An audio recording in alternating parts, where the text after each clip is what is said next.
8 de la mañana con 4 minutos. Buenos días al jurista Fausto Jarrín Terán. ¿Cómo le va, legislador electo? Hola, querido Fabricio, un saludo para Primera Hora y a toda la audiencia que a pulso te la has ganado con estos programas, Fabricio. Un placer estar aquí. Gracias, Fausto, por la gentileza. A ver, yo planteaba públicamente una pregunta. Andrés Arauz está golpeado. La candidatura de Andrés Arauz ha sido golpeada duramente en las últimas horas, en los últimos días, con todo lo que ha ocurrido, particularmente a nivel digital. ¿Cómo ve justamente lo que está pasando en el entorno de la candidatura del aspirante presidencial de la Alianza UNES? Gracias, Fabricio. Creo que la pregunta es muy necesaria. Andrés Arauz está golpeado en absoluto. Una campaña multimillonaria llena de mentiras, llena de videos truqueados, falseados, llena de afiches en todo el país diciendo mentiras, no afecta a la candidatura, ni la honra, ni la dignidad del candidato del Binomio de la Esperanza, no afecta el proyecto político, no afecta el plan de trabajo de Andrés Arauz. Creo más bien yo que a estas alturas pretender que esa campaña funcione es menospreciar al pueblo ecuatoriano. Definitivamente hay cosas que se tienen que explicar y que hemos salido a explicar, porque las mentiras han calado en algunos sectores, sobre todo en aquellos que tienen mayor inserción, las redes sociales, porque atrás de perfiles anónimos, atrás de aparatos de bots, es que se hace este tipo de campaña falsa, porque no hay otra manera, nadie da la cara para decir mentiras de esta manera. Así que, afectados de ninguna manera, nosotros continuamos nuestro caminar territorial. Nos hemos reunido con indígenas, nos hemos reunido con campesinos, nos hemos reunido con los sectores más afectados por la pandemia y por la extorsión diaria que vivimos en manos de la banca. Así que nuestra campaña sigue como desde el principio. Andrés cada día más sólido, Andrés cada día más claro de las necesidades del país. Este reencuentro de Andrés con la ciudadanía le ha permitido a él tener mucha claridad sobre lo que el país necesita, y ni hablar de Carlos Rabascal, que cada día nos enseña algo con su experiencia y su don de gentes. A ver, vamos, digamos, desmenuzando algunos de esos golpes. Creo que el golpe más complejo de las últimas horas tiene que ver con el hecho de que el candidato Andrés Arauz fue funcionario del Banco Central del Ecuador. O sea, sobre esto ha habido una serie de golpes que se han emitido en los últimos días, sobre el hecho de que él, muy joven, accedió a un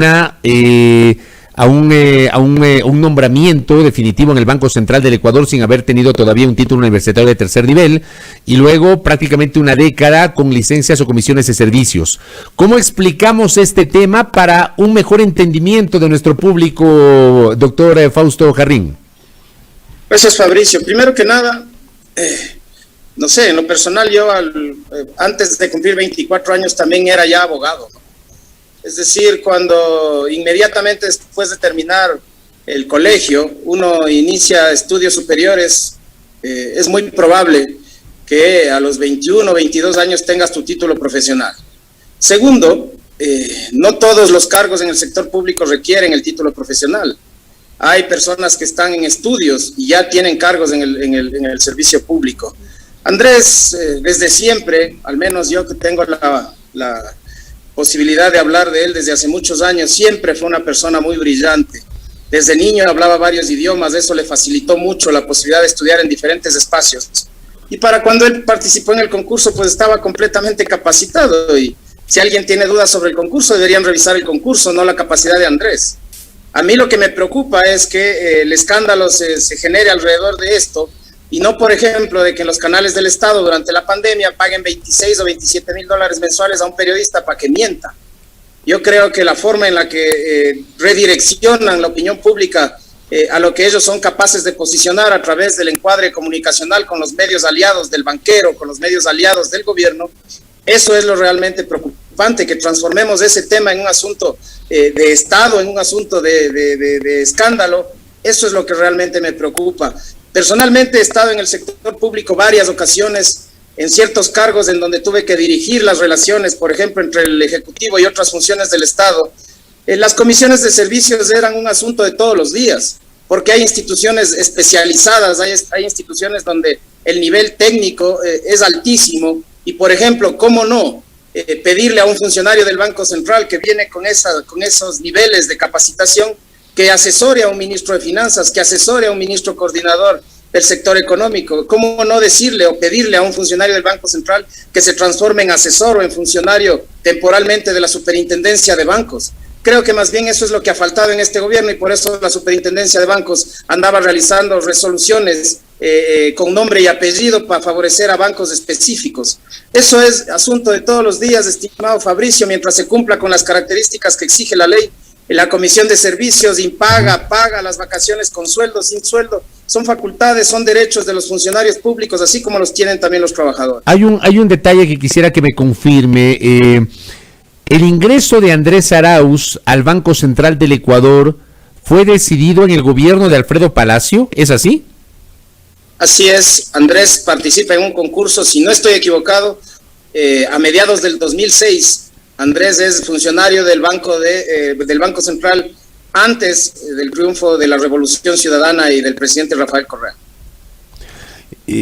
Correcto, pero digo, es normal, y le hago esta referencia por algunos mensajes que recibo de amigos oyentes, ¿no?, que están también conectados con nosotros. Es normal que una persona que no tiene título pueda lograr un nombramiento definitivo en una entidad como el Banco Central del Ecuador, doctor Jarrín. No conozco los pormenores de la normativa del Banco Central. Recuerden que el Banco Central era una de esas entidades autónomas que en muchas ocasiones prácticamente, como se dice coloquialmente, se mandaban ellos mismos. Esa fue una de las razones por las que el expresidente Correa se dedicó a normar un poco el desempeño de esas entidades. Así como tenían grandiosas prebendas, espacios de diversión, etcétera, todos esos organismos. Asimismo tenían normativas específicas para los concursos. Específicamente no conozco, pero yo conocí muchos estudiantes cursando sus aulas que fueron funcionarios y trabajaron conmigo en la Secretaría de la Política, en la Asamblea, y así es en todo el aparato público, porque hay espacios en donde se puede acceder sin necesidad de tener ese título profesional, y yo conozco muchísimos que tenían nombramientos sin ser profesionales, dependiendo en qué espacio ejercían sus funciones. Ahora bien, este episodio que digamos fue noticia la semana anterior, ¿golpeó o no golpeó la imagen de Andrés Arauz? O como dicen sus detractores, prácticamente desarticuló su discurso en contra del gobierno de Lenín Moreno y en contra de la banca nacional, doctor Fausto Jarrín. De ninguna manera. Primero que nada, un asunto que es como yo lo veo. No fue noticia, le hicieron noticia. Le hicieron noticia para tratar de ocultar el escándalo de los vacunados de la élite. Le hicieron noticia para tratar de ocultar que parte del directorio del Banco de Guayaquil está siendo convocado a la Fiscalía para rendir versión por las vacunas. Realmente ese es el problema con ciertos medios de comunicación aliados al gobierno que ingresan en este encuadre y afectan a una sola candidatura. El CNE no hace absolutamente nada frente a este despliegue de campaña sucia con vallas en las calles, con propagandas en los medios de comunicación, pagadas estas propagandas, sin autorización del CNE en plena campaña electoral. Realmente no podemos esperar otra cosa del CNE, del Trujillato, no podemos esperar otra cosa de este gobierno que ha irrespetado absolutamente todo, no esperamos otra cosa del candidato Lasso, que es el candidato del gobierno que no tiene ningún empacho en mentir. Andrés es un funcionario de carrera. Él solicitó vacaciones sin sueldo para ejercer su derecho a los estudios. Estaba estudiando un PhD, de esas cosas que el candidato del gobierno no tiene idea ni cómo se pronuncian, y fue desvinculado a través de una decisión exclusiva del Banco Central, así como se lo hicieron a 20,000, a 30,000, a 40,000 funcionarios públicos durante la pandemia, y él no estaba ejerciendo ninguna función en el tiempo en el que ha sido Moreno presidente de la República. Hay que preguntar más bien cuántas veces Moreno puso como candidato a Lasso y cuántas veces el bloque de Creo ha aprobado las barbaridades que le han hecho al Ecuador Moreno y sus aliados. Ahora, este es un tema. El otro es que este fin de semana circularon algunas encuestas. Yo no tengo certezas de las validez de esas encuestas. De hecho, no las he replicado porque a mí no me consta que efectivamente esas encuestas son válidas. pero han comenzado igualmente esta guerra de encuestas, de supuestos números. Algunas de esas encuestas dan cuenta que supuestamente por primera vez Lasso le habría rebasado a Arauz. Hay otros que dicen que Arauz se mantiene, de acuerdo a otras encuestas, por encima de Lasso. Este es el otro elemento que se jugó en las últimas horas. ¿Cómo lo ven ustedes a nivel justamente de la campaña de Andrés Arauz, doctor Fausto Jarrín? Lo veo como una réplica exacta de las últimas 3 semanas de la campaña de Guillermo Lasso en el 2017. Lo veo como una réplica exacta del encuadre de que si pierde es porque es fraude. Y te aseguro, estimado Fabricio, a ti y a tu teleaudiencia, que si llega a suceder, después lo que vamos a tener son cajas vacías, después lo que vamos a tener son convulsión social en el CNE durante unos días, hasta cuando quede demostrado que el señor no tenía ni para llenar una caja de documentos de control electoral. Le estafaron inclusive a él mismo y luego tuvo que retirarse con el rabo entre las piernas para transformarse en el principal aliado del gobierno de Moreno. Eso es lo que están haciendo. Andrés Arauz y su candidatura está sólida. Vamos creciendo en sectores donde no habíamos podido crecer en la primera vuelta, por ejemplo, el sector indígena, la ruralidad, el campo en la costa. Los sectores montubios definitivamente no van a votar por un banquero porque son de los más afectados por las usureras tasas de intereses, así que creo que está enrumbada la decisión, el Ecuador ya la ha tomado, simplemente tenemos que cerrar con mucha fuerza, por supuesto, los últimos días de esta campaña y combatir con herramientas legales, combatir honestamente, dando la cara, esta campaña sucia, realmente nauseabunda que se ha desplegado en todo el país. Justamente eso le iba a preguntar. Estamos a poco menos de 2 semanas de las elecciones, menos de 2 semanas del cierre de la campaña electoral, que será el próximo 8 de abril. ¿Cómo van a enfrentar ustedes este último tramo de la campaña política, doctor Fausto Jarrín? En el territorio, estimado Fabricio, junto a la gente, exponiéndoles nuestro plan de trabajo, exponiéndoles nuestras propuestas, recibiendo de ellos, nutriéndonos de la gente, y sus necesidades, las cosas más urgentes, solidificando el plan de vacunación, esperando que el gobierno además deje de pretender la privatización del Banco Central, deje de jugar con la salud de la gente, deje de vacunar solo a sus aliados y al círculo más cercano del candidato Lasso, esperando por supuesto que al final el gobierno al menos alguna decencia encuentre y utilice las vacunas, utilice la salud pública para proteger a quienes más lo necesitan. Cerraremos esto con mucha fuerza, con mucho ahínco y confiando en que el Ecuador ha aprendido de la historia, confiando en que ya lo vivimos en el 2017 con el banquero y que lo hemos vivido estos 4 años en manos de Moreno y sus aliados. Así que nuestra campaña seguirá siendo de frente. Nosotros no utilizamos campaña sucia, no es nuestra forma de actuar. Y vamos a seguir junto a la gente, avanzando por la dignidad y la esperanza del Ecuador. El problema es que a ustedes, la otra candidatura, les está acusando de impulsar una campaña sucia. Ayer, por ejemplo, se hizo viral un supuesto video atribuido al Banco de Guayaquil y supuestamente a Guillermo Lasso, que resulta que termina siendo un video falso. Y la otra campaña les acusa a ustedes de lo mismo, ¿no? O sea, son acusaciones de lado y lado respecto de la campaña sucia, Fausto. Desconozco el origen del video, que sí lo vi. No ha sido Andrés Arauz quien ha impulsado ese video, no ha sido el expresidente Correa, no ha sido Carlos Rabascal. La campaña sucia del banquero Lasso la encabeza el banquero Lasso. Nosotros no asumimos la autoría de ese video, sin embargo, solamente para que la ciudadanía recuerde, cuando el señor Lasso vino a inscribir su candidatura en el CNE, llegó en un vehículo de placas que eran de propiedad del Banco de Guayaquil. Así que no sé qué tan falso sea ese video, estimado Fabricio. Correcto. Hay otra cosa sobre cuya veracidad yo tampoco tengo certezas, pero es un audio que se difundió supuestamente atribuido a un coronel en servicio activo del ejército ecuatoriano. Yo escuché ese audio y me quedé absorto. O sea, en este audio se escucha una voz supuestamente de un oficial de Fuerzas Armadas que habla, digamos, de una suerte de rebelión dependiendo del resultado electoral. Habla que esa es la función de las Fuerzas Armadas, etcétera. O sea, es un video grave de ser cierto, digamos, es un audio grave de ser cierto. Yo, como le digo, no tengo certezas de la veracidad de ese audio, porque en las redes y en los chats de WhatsApp circulan muchas noticias falsas, pero me imagino que lo habrá escuchado. ¿Cómo asume justamente aquello?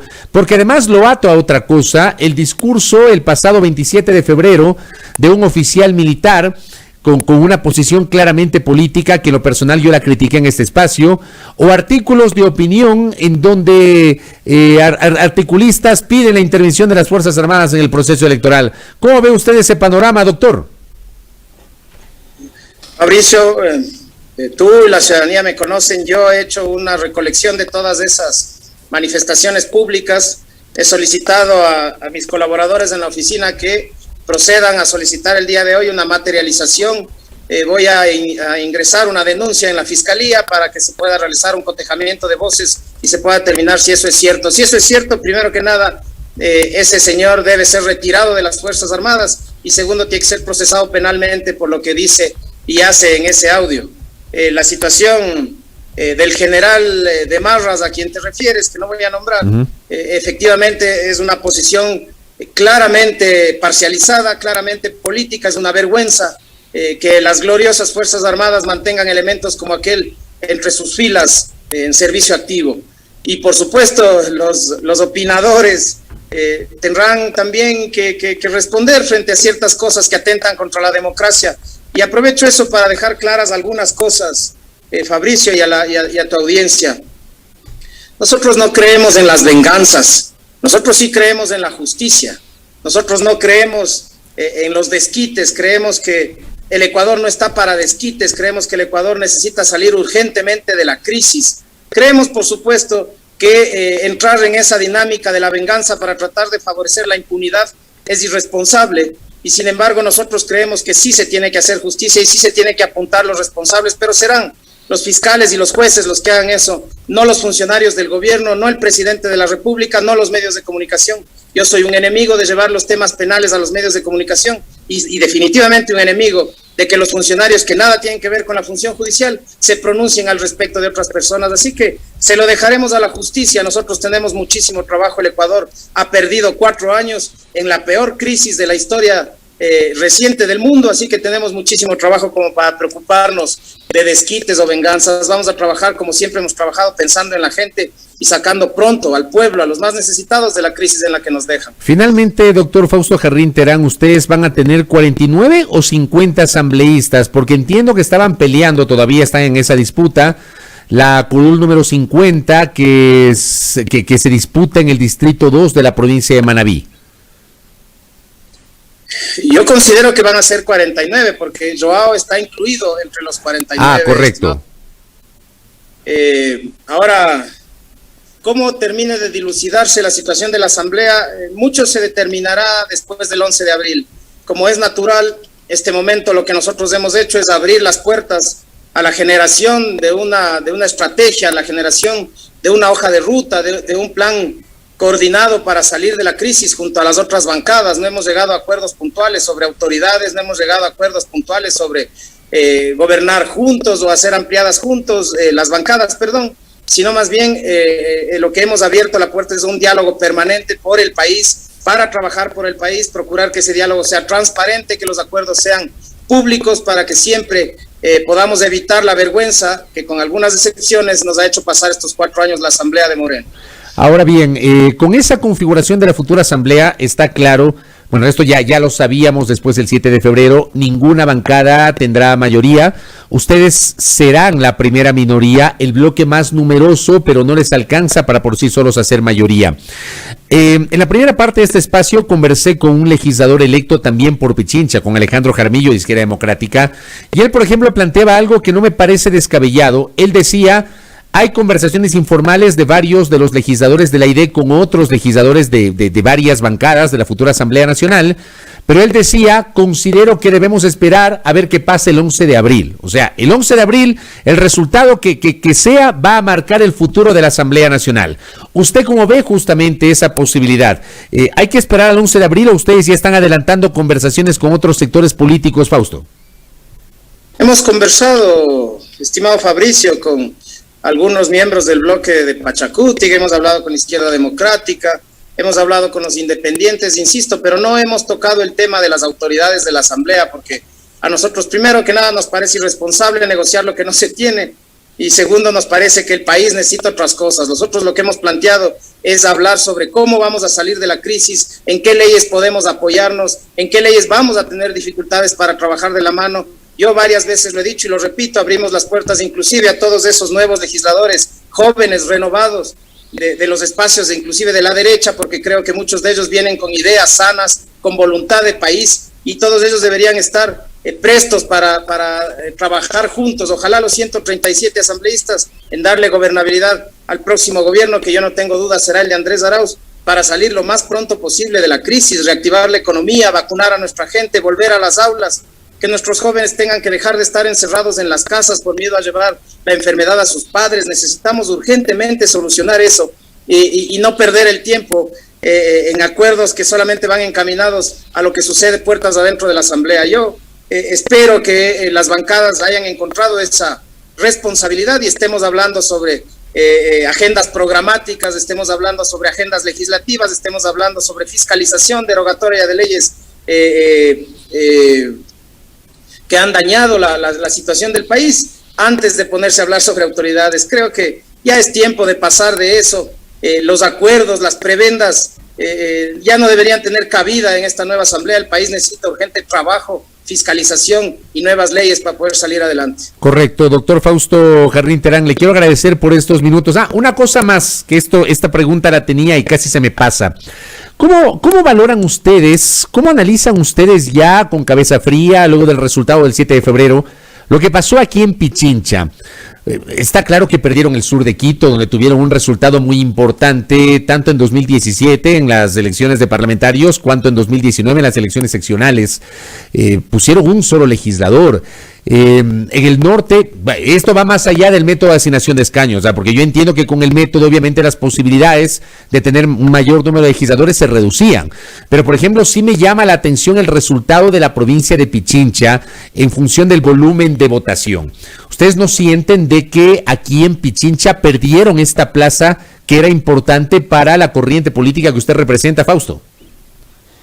Yo creo que no supimos leer el crecimiento inusitado del candidato Hervas. Y ese crecimiento, como viene de una estructura que fue sólida en su momento, que era una estructura muy respetada como la izquierda democrática, a mi criterio, frente además del cansancio que existe respecto de la conflictividad que los medios se han encargado de posicionar entre correísmo y anticorreísmo, cuando lo que estamos buscando es sacar al país adelante, surtió sus frutos, ¿no? Surtió sus frutos. Eso arrastró las candidaturas de la Asamblea y le devolvió, digamos, una fuerza inusitada a la izquierda democrática que no la tenía y que inclusive al principio de la primera vuelta, ya en el proceso de la campaña electoral, no existía. Así que creo que existieron errores que generaron esta dificultad que tenemos en Pichincha. Ahora la estamos recuperando paso a paso, territorio por territorio, y yo considero que vamos a poder recuperar esa aceptación de la ciudadanía en Pichincha, más allá de que efectivamente los resultados que tuvimos en la primera vuelta no fueron los esperados. Es decir, ustedes sí son autocríticos de lo que les pasó aquí en Pichincha, Fausto. Sin duda alguna, nosotros somos siempre autocríticos. El problema es cuando nos piden autocrítica solo a nosotros y no lo hacen el resto. Entonces sí, autocríticos mucho. Hemos ubicado, hemos focalizado los espacios en donde hubo equivocaciones. Por supuesto, estamos muy apenados de que la gente en el sur de Quito de alguna manera haya optado por otra opción. Creemos que los jóvenes están cansados de esta onda de permanente conflictividad. Creemos que los jóvenes buscan opciones, buscan propuestas, y eso es lo que nos hemos dedicado a darles desde el inicio de la segunda vuelta. Correcto. Ahora sí, doctor, gracias por el tiempo. Que tenga un buen día. Gracias, Fabricio. Un saludo a primera hora, un saludo. Muy amable. Fausto Jarrín Terán, asambleísta electo por la Alianza Unión por la Esperanza UNES, conversando aquí en la primera hora sobre justamente la campaña electoral, la visión que tiene UNES en respecto de los últimos episodios, los últimos hechos asociados justamente al desarrollo de esta campaña, los golpes que ha recibido la candidatura de Andrés Arauz. Fausto Jarrín dice que esos golpes no han minado la imagen del candidato y él asume que siguen avanzando de cara al próximo cierre de la campaña, que será el 8 de abril, y a la segunda vuelta, que será el domingo 11 de abril. 8:29, aquí en la primera hora.